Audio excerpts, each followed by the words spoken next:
पेनच्या उपविभागीय कार्यालयात महाराष्ट्र दिन जल्लोषात साजरा. आमदार रवींद्र पाटील यांच्या हस्ते ध्वजारोहण. 1 मे महाराष्ट्र दिनानिमित्त महाराष्ट्र राज्याचा 66वा वर्धापन दिन पेण तालुक्यात मोठ्या उत्साहात साजरा करण्यात आला.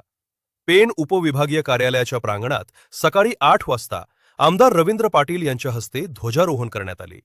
यावेळी पेण पोलीस ठाण्याच्या अधिकारी व कर्मचाऱ्यांनी ध्वजाला मानवंदना देत आकर्षक कवायत सादर केली. पेण एज्युकेशन सोसायटीच्या विद्यार्थ्यांनी राष्ट्रगीत आणि राज्यगीत सादर करून कार्यक्रमाला देशभक्तीचा रंग दिला. याप्रसंगी आमदार रवींद्र पाटील, सभापती स्मिता पाटील, प्रांत अधिकारी प्रवीण पवार आणि तहसीलदार तानाजी शेजाळ यांनी नागरिकांना महाराष्ट्र दिन व कामगार दिनाच्या शुभेच्छा दिल्या.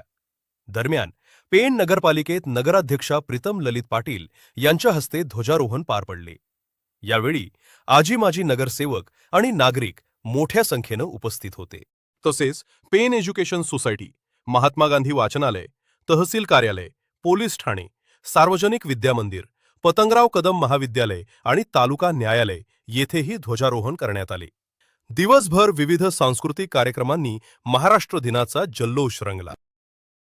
महाराष्ट्र दिन आणि कामगार दिन आज या ठिकाणी महाराष्ट्रात हे होतोय आणि ह्या दोन्ही सणानिमित्त संपूर्ण या ठिकाणी महाराष्ट्रातल्या संपूर्ण जनतेला माझ्या शुभेच्छा आहेत.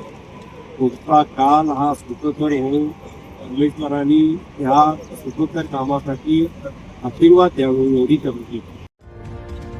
आपण पाहत आहात शिवतेज समाचार न्यूज चॅनल.